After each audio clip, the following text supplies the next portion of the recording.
Turning to the environment, the food you buy at the grocery store is getting more expensive, and a lot of it has to do with the dwindling honeybee population. Almost half of the honeybees in America died in the last year. That's a death rate 4 times higher than normal. Fewer honeybees means more expensive honey, pain medications, candles, wax for cars, and the list goes on and on. One of the biggest threats to bees is the class of insecticides known as neonics. Even the EPA has said neonics should be lifted and limited in areas where bees pollinate. For more on this, let's bring in distinguished conservative biologist Dr. Reese Halter. Dr. Reese Halter, good to have you with us tonight. I want you to break down the importance of this and also its ripple effect, which seems devastating if this continues. Good evening, Ed. It is. Look, what we do to the bees, we do to ourselves. The bees give us our food. They give us our cotton, our clothes. They give us our pain medicines. They give us our honey, and they give us our beeswax. $44 billion each year in commerce to the U.S. economy, and we're losing approximately this year 88 billion honeybees. We lost 81 billion honeybees last year. That's 169 billion honeybees in 2 years. Why is this happening? What's happening out there that causes this? There's a new class of poison called a neonicotinoid. These neonicotinoids are applied mostly to the seeds. And when the bees come in contact with the pollen and the nectar, they lose their minds and they shake to death as though they've got Alzheimer's and Parkinson's diseases.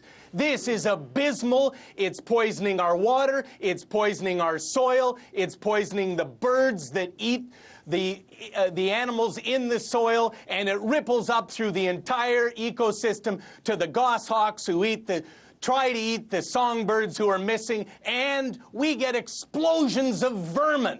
Hello? Okay, so where's the Environmental Protection Agency on this, and what's going to curb this rate of disappearance and extermination is what we're facing with the honeybees? Yes, indeed. Where is the EPA? Well, over the last 15 years, they've been quietly green-lighting neonicotinoids in building materials, Ed. This is unbelievable. It's in styrofoams, it's in vinyl siding, it's in the new adhesive foams and caulkings, and it's in decking wood. And when the bees come in to construction sites now to collect the sawdust, which they make a potent glue back at the hive, they're now taking poison to the hive.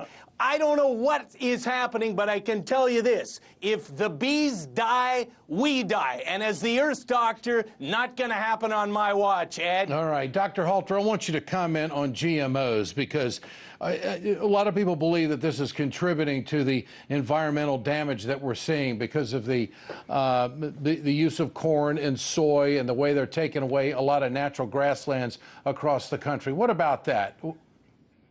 Absolutely. Corn, soy, and cotton, sadly, the big 3 in our nation, are laced with neonicotinoids. And when the bees go in there, they die. This is very serious. And by the way, Ed, I wrote The Incomparable Honeybee in 2007. We've had 2 prints. We've known about this for almost a decade.